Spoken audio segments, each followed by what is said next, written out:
Please read, please absorb, please learn, please share, please promote. It has an enormous amount of rich information to make people financially literate and more aware of the economic environment around them. I want to thank the staff and Monetary Policy Committee for supporting the decision today, and I am the Chair and spokesperson on behalf of the Monetary Policy Committee. It always feels unusual that it felt so difficult to leave the OCR unchanged. So here we are again at 5.50% for the official cash rate. I'm very pleased that restrictive monetary policy has reduced capacity pressures in the New Zealand economy and lowered consumer price inflation. And we remain confident that annual consumer price inflation is expected to return to within the 1 to 3% target range towards the end of this calendar year. The welcome decline in inflation in part reflects lower inflation for goods and services imported into New Zealand. Globally, consumer price inflation has declined from 30-year highs. We have not been alone in this global inflation battle. That's across many advanced economies. And like here in New Zealand, services inflation is receding slowly, and expected policy interest rate cuts continue to be delayed. This is not unexpected. We are in the last stages of a disinflation process. In New Zealand, pressures in the labour market have eased considerably. Businesses are employing much more cautiously in line with the weak level of economic activity, while the number of people available to work has increased due to the high net inward migration of recent times. Wage growth and domestic spending are now easing to levels more consistent with the Committee's inflation target range. While weaker capacity pressures and easing labour markets are reducing inflation, this decline is tempered by sectors of the economy that are less sensitive to interest rates. Again, this is as expected, but we are at that stage where near-term factors such as higher dwelling rents, insurance costs, council rates and other domestic services price inflation slow the pace of disinflation. A slow decline in domestic inflation always poses a risk to inflation expectations. A lot of people build what they think about the future for inflation based on what they are currently experiencing, and that persistence is always a concern for central bankers. Our economic projections include only officially available information on the government's fiscal intentions to date, which includes the most recent fiscal update and the mini-budget. And so in our projections, the signalled lower government spending is currently expected to continue contributing to weaker aggregate demand. Looking ahead to next week and any impact of potential changes in the forthcoming budget to government spending or private spending, in part related to possible tax cuts, will remain to be assessed. And when I say assessed, we will get the details like everyone else. We will be putting that through our frameworks, and we will need to observe economic behaviour and changes to whatever those announcements bring. Annual consumer price inflation remains above the Committee's 1 to 3% target band at present at 4.0%, and components of domestic services inflation persist. And largely on that basis, the Committee agreed that monetary policy needs to remain restrictive to ensure inflation returns to our target band in a reasonable timeframe. Just before I move to taking questions, I want to first of all welcome publicly Carl Hansen, who has joined our Monetary Policy Committee. This is Carl's second meeting, first full meeting. He was with us in the April Monetary Policy decision. Wonderful to have you back involved with us, Carl, and for your support. You will hear and see from Carl for years to come. And I want to sincerely thank Caroline Saunders, who finishes her term on the Monetary Policy Committee today after over 5 years of service to your country. with the heavy blanket of monetary policy decision-making back in 2019, to think of the roller coaster ride we've had would have been unthinkable. So thank you so much for your strength, courage, patience and time and wisdom. So all the very best back there on the mainland. Wonderful. So with that said, I do want to say that Professor Prasanna Gai will be joining us excuse me, in July as a replacement for Caroline Saunders. And with all of that said, welcome again. We're open for questions.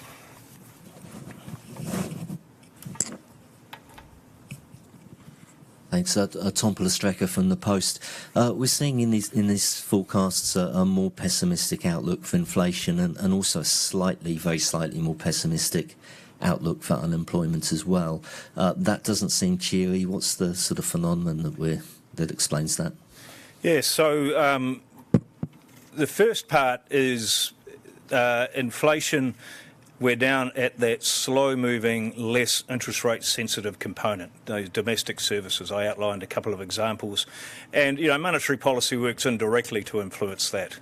A lot of prices may already be indexed, such as various taxes, and the rates, the insurance, those stories we know well. That will take time for those inflation rates to decline. This is the story internationally as well. It's the last parts of that monetary disinflation. On top of that, we have done a few things as we learn as we move through.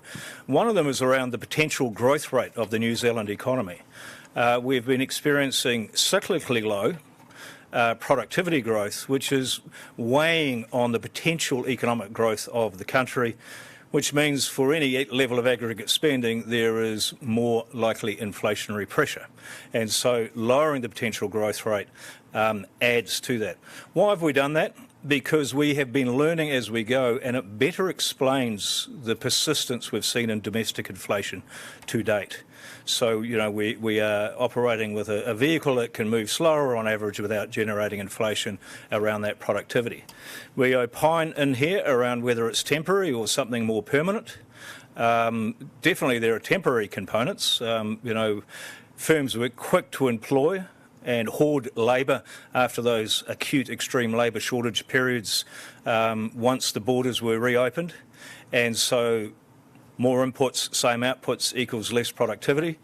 We expect to see a lot of that unwound, and we're observing that now. The labour market loosening considerably on that side. And the more permanent issues, well, that's back in the buckets of competition and the shallow capital structure of the New Zealand economy. Those would be the main components that are there. Thanks. And a quick follow-up. I mean, we're seeing a really big gap open up now between your expectations for the timing of monetary policy easing and the commercial bank's expectations. Does that concern you? No, we work very closely. We like to hear and learn from all information. Commercial bank economists will provide information. Actual market pricing provides information. But we are the ones who are responsible for delivering low and stable inflation. The good news is we get to do it every 6 weeks and continue to learn as we move, just as many of the commentators have. Lucy from Reuters. The OCR track theoretically implies an 80% chance of a hike by December. Do you really think we could see a hike by December? I don't buy into that theoretically implies. It's that's spurious accuracy around a forward projection. So we're saying the official cash rate peaks at around 5.6%, there or thereabouts, and it's likely to have to remain in a restrictive level for some time yet. But if you consider you're more confident about inflation coming down or back to target, why is a hike even a possibility? We have limited upside room for inflation surprises. That remains the case. We're at 4%, we're disinflating, so there is that asymmetric risk tolerance that we have because of where we're at, where inflation expectations are. We need to win the day. And I've already explained around where aggregate demand is relative to aggregate supply. It's just broadly matched now, and the capacity of the economy, the potential output, is lower than we were thinking. So nothing is. We are confident we will get there because we know we are restrictive. We just don't want to be mucking around with how long it takes to get there because of price-setting behaviours. We've seen inflation expectations fall in the last kind of couple of surveys. Is this something that you're looking at? Is it kind of going into those considerations? If inflation expectations are coming down, why is that not reflected in us thinking that inflation is going to come down? Yeah, absolutely it's reflected, and we're really, really pleased. We need to see more of that. We need to see inflation expectations to continue to decline and be fully anchored around our 2% inflation rate. There are many measures of inflation expectations. Our business survey ones are very well behaved, wise price setting people within firms, but that's not many people within the broader economy. Household surveys of inflation expectations persist above, and likewise many other indicators of inflation, price and wage expectations still have a little way to go. So we're really pleased where they're going. We were reminded by a photo during our meetings where the cyclists raised their arms just short of the finish line and then came second. We are keeping our hands on the steering wheel. Can I please just echo the Governor's comment that 80% chance of a hike in the future is indeed spurious. Like, it's based on, for that to happen, the economy would have to evolve exactly as we've modelled it, and there's so much uncertainty in the data, there's so much uncertainty in economic relationships that we know that is not the case. So your 80% is conditional on something that has a relatively low productivity around being exactly as we've modelled it in this. The committee does not think in that space at all. It makes good copy for some financial forecasters. Yeah, it's a central projection, and as articulated in the documents, there's risks to the upside that Adrian's talked about. There's also risks to the downside to that as well, and so that's why it's a central projection. It's not an absolute. Our confidence is stronger over the horizon that matters most to us, which is over that 18 months to 2 years, because we are restrictive. So we know we'll get there. But between now and then, there are unders and overs that we know we are going to have to weather and remain focused. Jenny Ruth from Good Returns and Just Business. I do have a question, but can I ask you to direct the PR staff to start sending the invites to these things? They've been refusing to for the last year, and it's pretty petty, if you ask me. Oh, no, I apologise. Yes, thank you. You are always invited, Jenny. You've got a permanent one from me. Thank you very much. The projections imply that you've pushed out the next rate cut from about the June quarter into possibly as far as the December quarter. What are the factors that caused you to think that was necessary? A combination of many things that we talk about in the document. One was a slightly higher starting point, particularly for domestic inflation. We anticipated non-tradables inflation would be at 5.3% by Q1 this year. It's at 5.8%. That's a significant different starting point for inflation. More work to do on that part that is hardest to budge. The second part is the lower potential output. That does matter for us, and so all of that adds up in a modelling sense to have to stay restrictive for longer. I deliberately use that word in a modelling sense because when we're back next time, the world changes again and the inputs change again, and who knows where that goes. This is why we do the repeat game. In that central forecast, we make lots of bold assumptions around inflation expectations, so on and so forth, labour market behaviour, and which could turn out to be fundamentally different. So we will need to stay awake and aware. Can I just clarify, please, that the OCR in this model-based track does peak at the end of this year and starts to decline early next year. It goes beneath where it is currently at 5.5% in the third quarter of next year. When I looked at the quarter-by-quarter CPI forecasts or projections or whatever you want to call them, there were quite a few quarters that remained the same. A few went up, and towards the latter period there are a couple that go lower. But it doesn't seem dramatically different from February. That's because the inflation forecasts are endogenous and it's the interest rate path that has changed. It's other variables in our model that move around so that we achieve our remit.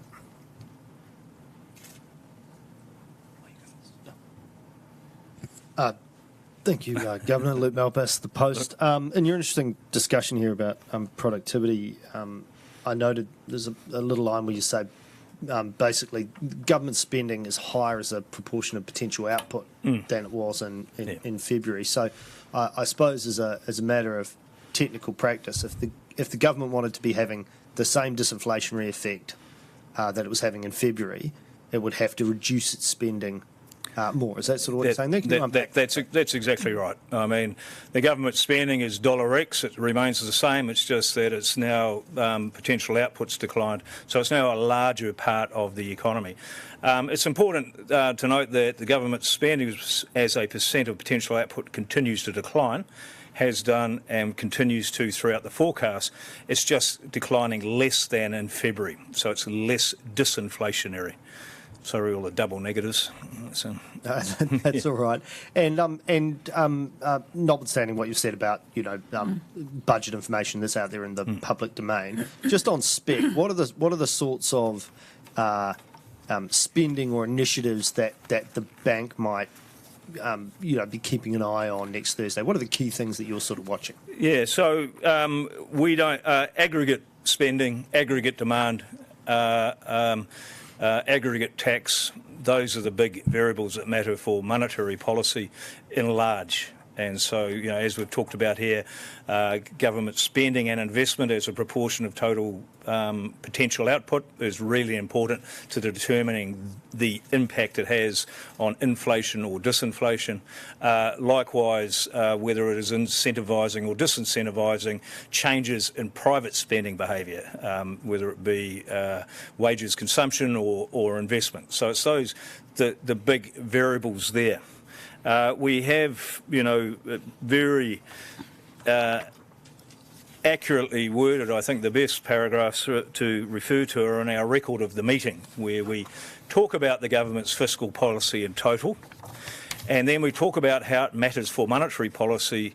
One is that potential output story. The other one is just the timing between government savings and government spending. These things can also have, at the margin, different implications for inflation pressures and monetary policy.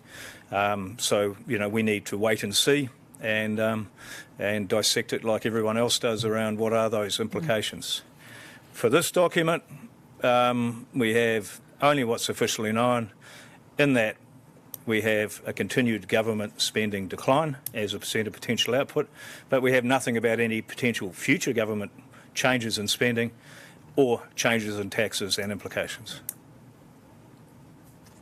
Janae Tibshirani from the Herald. Just following Luke's questions on tax cuts, I don't suppose you have a view on how inflationary just the kind of optics around tax cuts might be. So, of course, we get to find out the level of income tax, those bracket adjustments. We get to find out what they're going to look like. But having a government that has been talking so much about tax cuts, is there a chance that actually is inflationary, just that sort of messaging, people feel more confident and perhaps spend more than they might otherwise? Is that something you've thought about? It's certainly encouraging for domestic spending behaviour. If you're cash constrained and think you're going to get a little bit more free cash flow from a tax reduction, then you're less cash constrained, so without doubt. But it depends on how that cash was freed up. So you have to think, there's a combination of things that need to be taken on. First of all, what is the source of that spending, of the ability of the tax cut? And the source, if it is fully funded by a reduction in government spending, for the tax cut, then over a reasonable period, it is fiscally neutral. So, that's a really obviously starting point. If it's funded by new money, new debt or something, then that's different. So is it fiscally neutral over time? And then the next question is, how is it being delivered? The tax reduction in tax spending over a long period and tax reductions are implemented and aligned? You need to work out a lot of nets. For us, we need to do that work. We need time to observe behaviours changing, and then we need to see how relevant it is in both magnitude, but also relative to all of the other things that will change between now and over the next few quarters. So, that is to boldly say it's A or B would be naive. Sure. And then just sort of banks have been cutting mortgage rates a tiny bit and TD rates as well recently. Are you comfortable with the level of cuts that have taken place? Yep, they're all factored into what we do.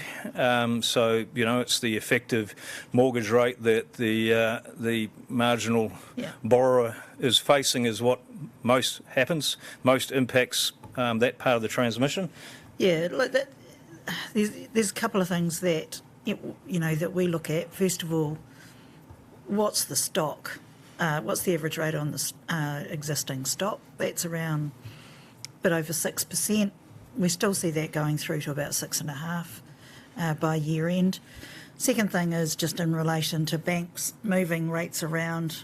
That's part of being in a competitive market, and banks will make different decisions based on their own positions at a particular point in time. The kind of reductions that we've seen are still within the realm, as Adrian just said, of the levels that we anticipated them to be at, given where the OCR is sitting today.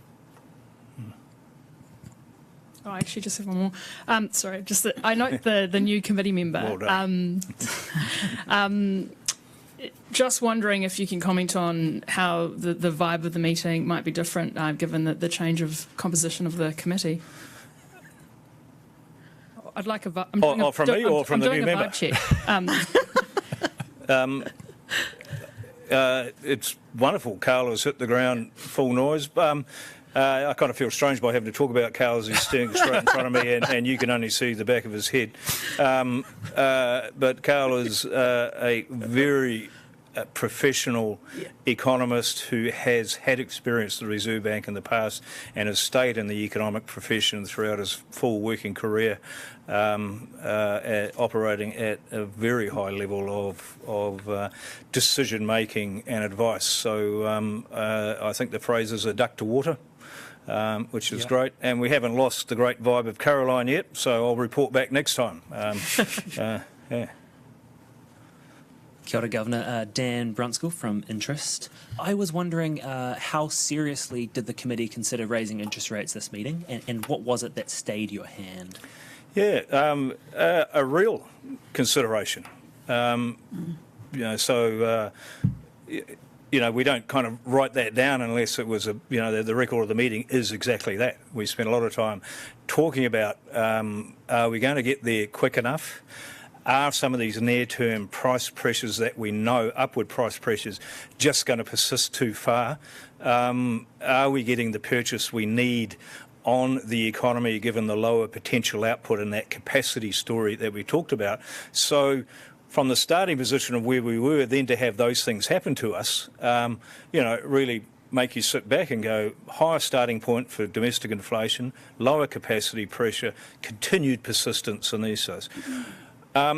What we came to is that a lot of those are near-term factors. Over the medium term, over what matters for us, monetary policy is unambiguously restrictive, the economy is unambiguously very low in the level of economic activity, and the output gap is growing. So we know we are going to get there. And so that was the balance of risk where we thought, no, patience still, but that gives you a sense of the challenge around the table. Yeah. Tom Palastraka from the Post again. Capital Economics has just described that, that implied forecast from the OCR track that there won't be a rate cut till Q4 next year as a calculated bluff. I mean, I guess you would have heard that sort of suggestion before. What's your response? I don't have a response. That's, I don't know. They can go and make a book. I don't know what they do. So. Sorry, Dan Brunskill from Interest again. I've got more questions.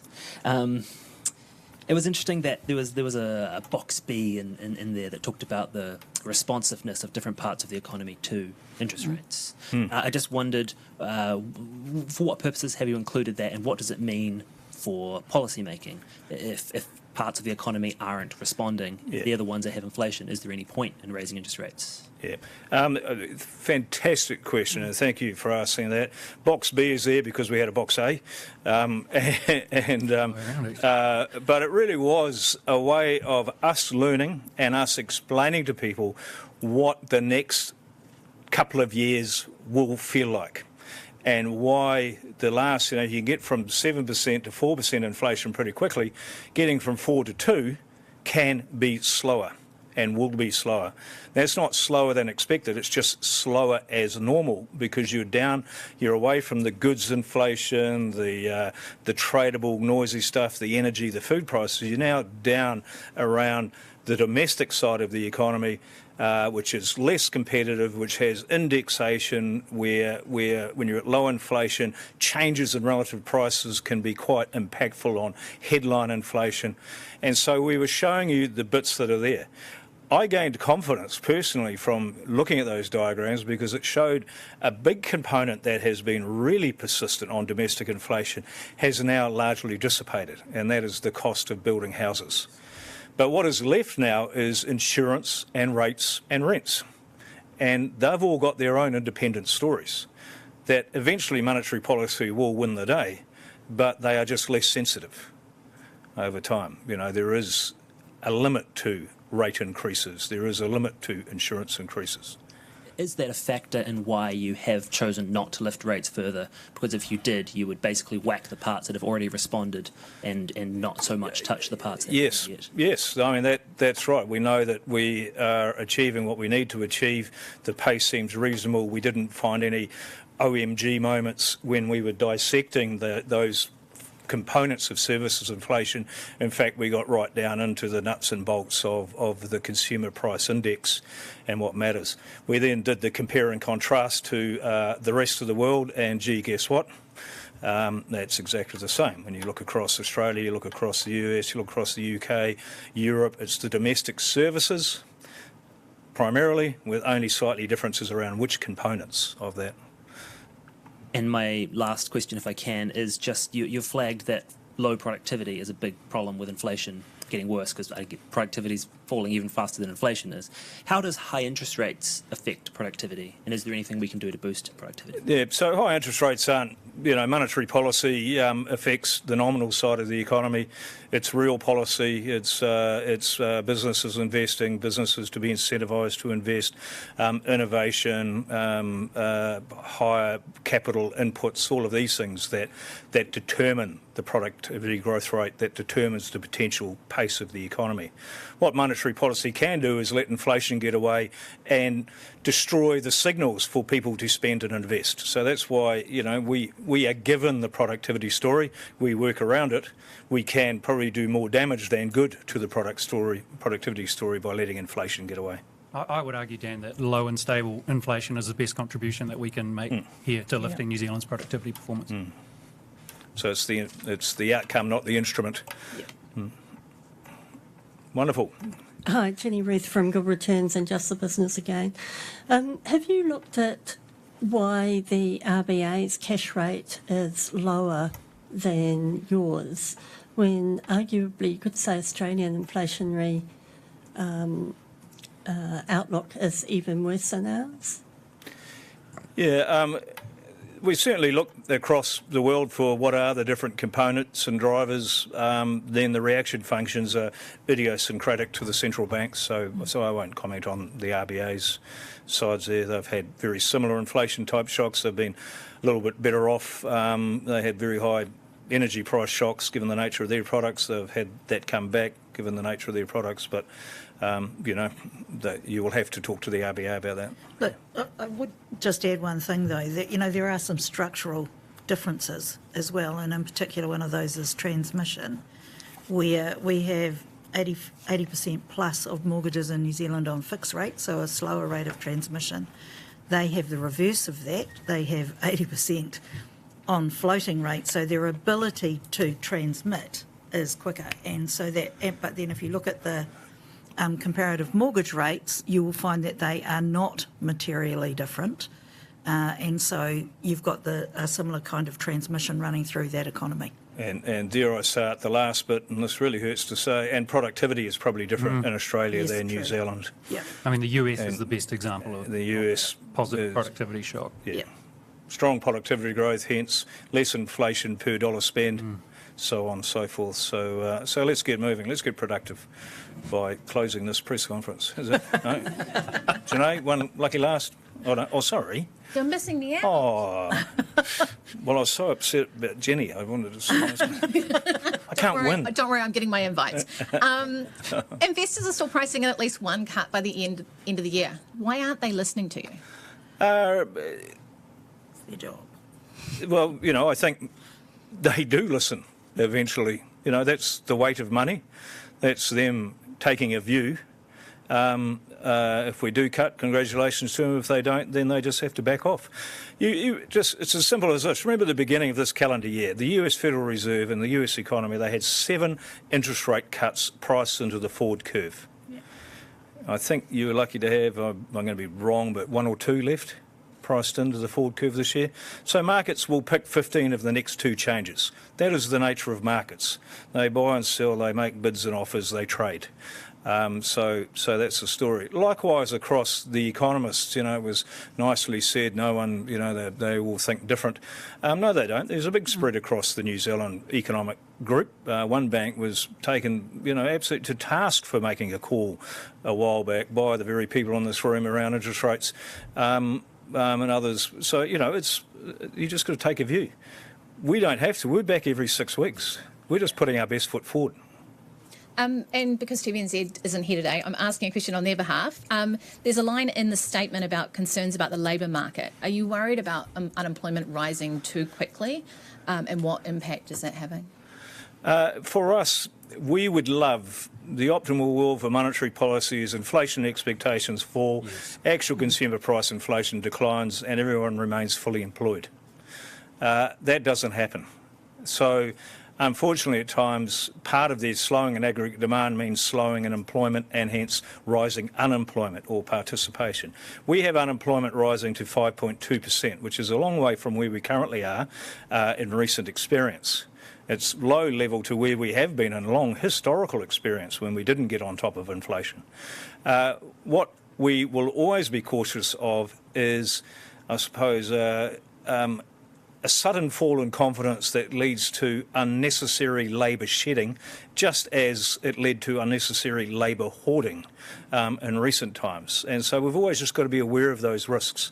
In terms of financial stability, we have real empathy for households who are doing it hard. This is part of the disinflation process, but we are really pleased to report our financial institutions are sound, profitable, well capitalised and able to assist and support these people, through these periods. So, it's just part of the job.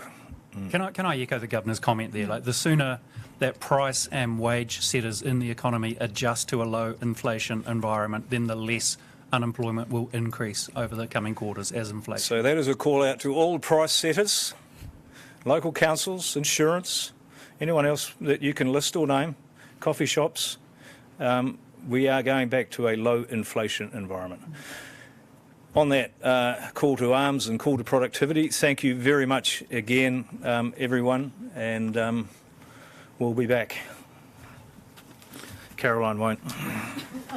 Caroline.